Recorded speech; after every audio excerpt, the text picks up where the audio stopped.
Olá, pessoal! Estamos aqui hoje mais uma vez para refletirmos juntos a nossa liturgia do dia, tá certo? Nesse domingo, bendito seja Deus por este dia santo de domingo, dia oportuno para renovar as nossas esperanças e forças pela celebração do mistério pascal de Jesus Cristo, o autor de nossa fé. Iniciamos com toda a igreja no Brasil o mês missionário, cujo tema é Missionários da Esperança entre os Povos e o lema A Esperança Não Decepciona. Então, celebremos o mistério de amor do Senhor em atitudes de fé, renovando em nós a esperança e a capacidade de amar sempre. Então, a primeira leitura está em Abacuque, capítulo 1, versículo 2 a 3, depois o capítulo 2, versículo 1 a 4. Abacuque, capítulo 1, versículo 2 a 3, depois o capítulo 2, versículo 1 a 4. Senhor, até quando clamarei sem me atenderes? Até quando devo gritar a ti violência sem me socorreres? Por que me fazes ver iniquidades quando tu mesmo vês a maldade? Destruições e prepotência estão à minha frente. Reina a discussão, surge a discórdia. Respondeu-me o Senhor dizendo: Escreve esta visão, estende seus dizeres sobre tábuas, para que possa ser lida com facilidade. A visão refere-se a um prazo definido, mas tende para um desfecho e não falhará. Se demorar, espera, pois ela virá com certeza e não tardará. Quem não é correto vai morrer, mas o justo viverá por sua fé.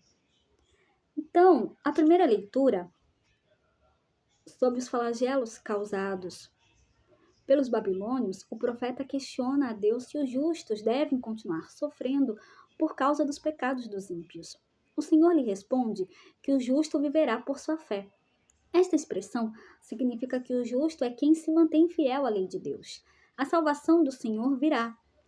É pedido ao profeta que escreva tal mensagem em tábuas, não em areia, para que seja bem fixada como lembrete de que a ação de Deus, prometida aos justos, acontecerá cedo ou tarde.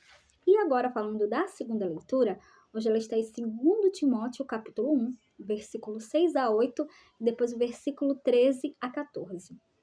2 Timóteo, capítulo 1, versículo 6 a 8, e depois o versículo 13 a 14.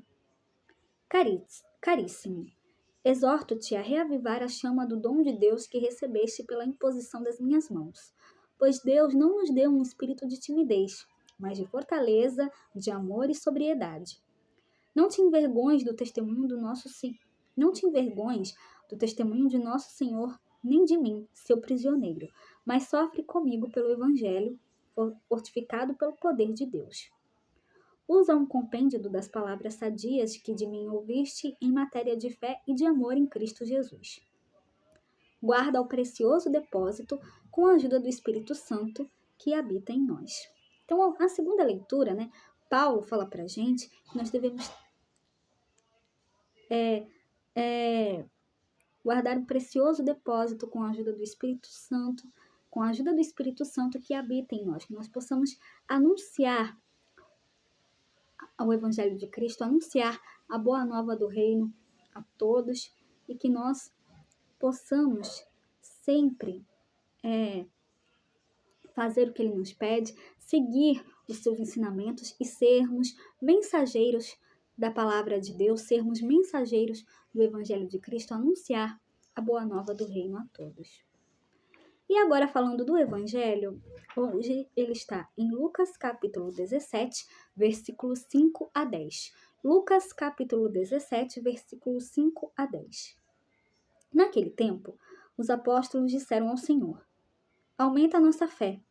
O Senhor respondeu: Se vós tivesseis fé, mesmo pequena como um grão de mostarda, poderias dizer a esta amoreira: Arranca-te daqui e planta-te no mar, e ela vos obedeceria. Se algum de vós tem um empregado que trabalha a terra ou cuida dos animais, por acaso vai dizer-lhe quando ele volta do campo, vem depressa para a mesa? Pelo contrário, não vai dizer ao empregado, prepara-me um jantar, singe-te e serve-me enquanto eu como e bebo, depois disso tu poderás comer e beber? Será que vai agradecer ao empregado porque fez o que lhe havia mandado? Assim também vós, quando tiverdes feito tudo o que vos mandaram, dizei: somos servos inúteis, fizemos o que devíamos fazer. Então, no Evangelho, diante de todas as condições radicais postas por Jesus ao longo do caminho que os levará à cruz, os apóstolos se percebem incapacitados para segui-lo. Pedem, aumenta a nossa fé. Jesus, chamado aqui de Senhor, responde que em relação à fé não se trata de quantidade, mas de autenticidade. A fé, se for autêntica, mesmo que pequena, é capaz de obras maravilhosas e extraordinárias. O discípulo autêntico, movido pela força da fé, age com total disponibilidade, sem exigir recompensas e sem pretensões egoístas. A ação missionária dos discípulos, servos do reino, não é um contrato de trabalho, no qual o patrão paga pelos serviços prestados.